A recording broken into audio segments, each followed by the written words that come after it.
10th படிக்கும் போதோ 12th படிக்கும் போதோ நம்ம கிளாஸ்க்குள்ள வந்துட்டு போகிற ஞாபகம் இந்த திரைப்படத்தில் அப்படியே வரும். Welcome to Kallapatti Tamil. இனி நம்ம பார்க்க போகிற காணொலி, இன்னைக்கு தியேட்டர் ரிலீஸாக இருக்கும் திரைப்படம் யூத் படத்தின் திரைமசனம். இந்த திரைப்படம் இளைய தளபதி விஜய் அவர் நடித்த சூப்பர் ஹிட்டான திரைப்படம். யூத் படத்தின் கதையா இல்லை இந்த திரைப்படம் வந்து டான் படத்தோட கதைன்னு நிறைய பேர் பப்ளிக் சொல்றாங்க. மறக்காம சப்ஸ்கிரைப் பண்றேங்க, லைக் பண்றேங்க, ஷேர் பண்றேங்க. வாங்க பார்ப்போம். உங்களுக்கு பிறந்திருக்கிறது சாதாரண குழந்தை இல்லை மேடம்.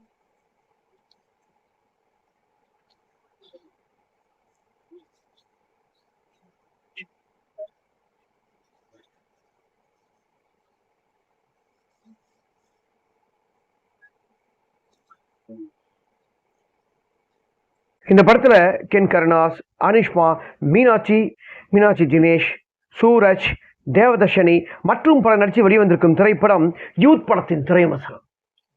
இந்த படத்தோட கதைன்னு சொன்னா, கதாநாயகன் 10th படிக்கிறாரு. ஆனா அவர் படிச்சுதான் இருக்காரு கண்டி. இது வரைக்கும் வந்து அவர் பாஸ் ஆனதில்லை. ஆனா கதாநாயகனோட அப்பா சூரஜ் அவர் என்ன பண்ணுவாருன்னா, இவன் வந்து என் பையன் பாஸ் ஆகிறமா தெரியல, அவன் மார்க் எடுக்கிற மாதிரியும் தெரியல அப்படின்னு சொல்லி டெய்லி வழக்கம் போல திட்டின்னு தான் இருப்பார். கதாநாயகனோட அம்மா அவங்க பார்த்தீங்கன்னா, என் பையன் பாஸ் ஆகிடுவான்னு சொல்லிட்டு பாஸ் ஆகிடுவாங்க.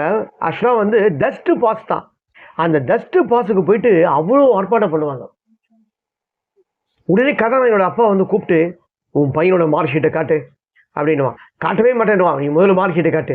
உன் பையன் வந்து ஜஸ்ட் பாஸ், மொத்தமே இவ்வளோ தான் மார்க் எடுத்திருக்கான் உன் பையன், இதுக்கு நீ ஒரு ஆர்ப்பாட்டம் பண்ணுற அப்படின்னு சொல்லி அவனை வழக்கம் போல் எவ்வளோ திட்டுவான். கதாநாயகனோட அப்பா வந்து பார்த்தீங்கன்னா ஒரு பேக்கரி வச்சுருக்காரு.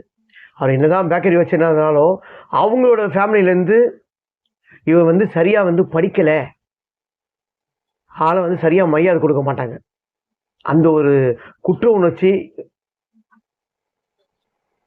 ஓடினே இருக்கும் கதாநாயகனோட அப்பா கிட்ட. அந்த மாதிரி சீன்ஸ்லாம் இந்த சீக்வன்ஸ்லாம் இந்த படத்தில் நிறைய இருக்கும். ஆனால் கதாநாயகன் வந்து கென் கருணாஸ் என்ன பண்ணுறாருன்னா, 10th படிக்கிறாரு. அவர் படிக்கும் போதெல்லாம் எத்தனோ பெண்கள் கூட வந்து நம்மளை வந்து அவர் காதலிப்பார். அவங்க வந்து ஐ லவ் யூ நம்மகிட்ட சொல்ல மாட்டாங்களா சொல்லிட்டு ஒவ்வொரு தடவையுமே ஏங்கி நிற்பார். ஆனால் யாரும் அந்த அளவுக்கு ஐ லவ் யூ சொல்லவே மாட்டாங்க. 3 கதாநாயகி, இந்த 3 கதாநாயகிலுமே வந்து இவரோட வாழ்க்கையில் வந்து பாசிங் ஆகுது. இந்த 3 கதாநாயகில யாரை வந்து அவர் சின்சியராக லவ் பண்ணியிருப்பாங்க.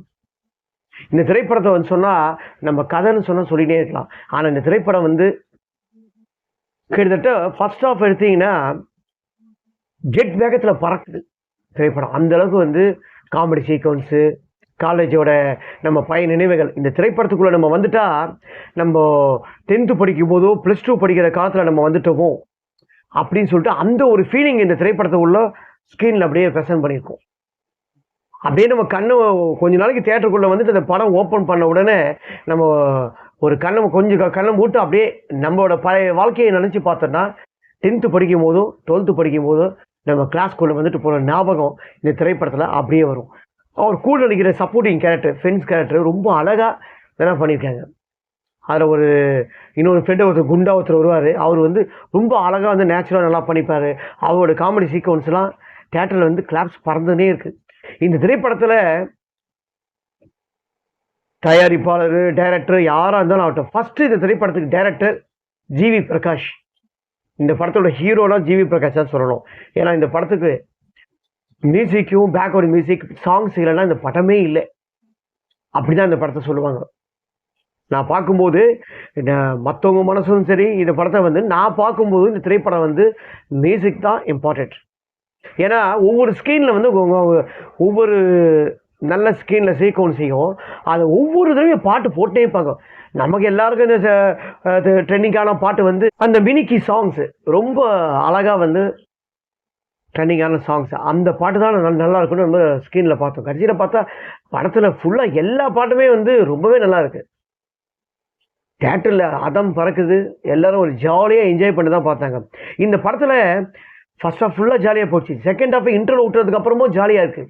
ஐயோ, இந்த படத்தில் அவன் என்ன சொல்லதான் வந்தான், கதை என்ன இருக்குது, ஸ்கூல் லைஃபே நம்ம பார்த்துட்டுமே, எல்லா திரைப்படத்தில் வேறு நம்ம ஸ்கூல் லைஃப் பார்த்துருக்குமே, இதில் புதுசாக என்ன சொன்னார் அப்படின்னு வந்தபோது தான் 15 நிமிஷம் 20 நிமிஷம் சீன் சொல்ல வந்த கருத்தை வந்து ரொம்ப அழகா பதிவு பண்ணியிருக்காங்க. Emotion scenes. அதாவது தியேட்டர்ல வந்து இந்த திரைப்படத்தை அழாதவங்க கூட இந்த திரைப்படத்தை பார்த்தோன்னே அழுதுருவாங்க. அந்த அளவுக்கு ஒரு சீன்ஸ் எல்லாம் வந்து பிரமாதமா இருக்கும். ஏன்னா நம்ம வந்து காதலிக்கிற பொண்ணு நம்மளை வந்து பிடிக்கல அப்படின்னு சொல்லிட்டா கூட, நான் உன்னை காதலிக்கல அப்படின்னு சொல்லிட்டாலும் ஒரு 3 நாள் சோகமா இருக்க போறோம், போயிடுவாங்க. அவனை மறுபடியும் திருப்பி அந்த பொண்ணு வந்து நம்ம கிட்ட பேசுமான்னு தெரியாது. ஆனா நம்ம கூட இருக்கிற அம்மா அப்பா, இவன் என்ன தப்பு பண்ணாலும் சரி, ஃபைல் ஆனாலும் சரி, வாழ்க்கையில எந்த இது தப்பு பண்ணாலும் என் பையன்தான் முக்கியம், என் பையன்தான் முக்கியம்னு சொல்ற அம்மா அப்பா தான் முக்கியம். ஏன்னா அந்த திரைப்படத்துல வந்து என்ன ஸ்ட்ராங்கா பதிவு பண்ணிக்காங்கன்னா, நமக்கு தெரியாத ஆளுங்களை வந்து நம்மளை லவ் பண்ணாத ஆளையும், நம்மளை வந்து எந்த விஷயத்தையும் பிடிக்காதவங்களை வந்து நம்ம தொத்தி அந்த விஷயத்தை நம்ம ஃபாலோ பண்றதை விட, உன்னை சுத்தி இருக்கவங்க உன்னோட அப்பா அம்மா உன்னை இந்த அளவுக்கு விழுந்து விழுந்து லவ் பண்றாங்களே, நீ ஏன் அவன் பையன்காரன் வந்து ஏன் நீ அவனை கண்டுக்கல? அது ரொம்ப அது சொல்லும்போது கண் கலங்கிடுவாங்க இந்த திரைப்படத்துல.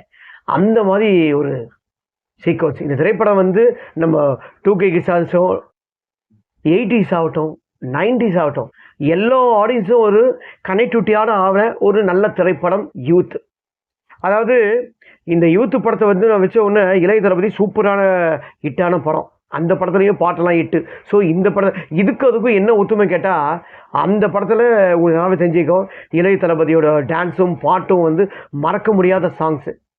ஸோ இந்த திரைப்படத்துலையும் ஒரு ஒத்துமை என்னன்னா, இந்த திரைப்படத்துலையும் ஹிட்டான சாங்ஸு ஹிட் ஆகிருக்கு பாட்டு எல்லாமே. ஸோ அதுதான் நம்ம ஒத்துமைன்னு சொல்லலாம். மற்றபடி யூத்துக்கும் அதுக்கும் எந்த விதமான பெருசாலாம் கனெக்டிவிட்டிலாம் இல்லை. இந்த திரைப்படம் வந்து இதுதான் கதை. கென் கருணாஸ் வந்து இந்த திரைப்படத்தை வந்து ரைட்டர் அண்ட் டைரக்டர் அவரே தான் பண்ணியிருக்காரு, அவரே தான் கதாநாயகனும். இந்த திரைப்படத்தோட தயாரிப்பு கருப்பையா. இந்த திரைப்படத்தில் வந்து என்ன சொல்றதுன்னா, கென் கருணாஸ் டைரக்டரா ஜெயிச்சாரா, ஒரு நடிகரா ஜெயிச்சாரா? நடிகராக வந்து படம் நிறைய சொல்லும்படியான கேட்டர் நிறைய சப்போர்ட்டிங் கேட் பண்ணிட்டாரு. நம்ம அசுரம் படத்துல வந்து தனுஷுக்கு பையன் நடிச்சிருப்பாரு.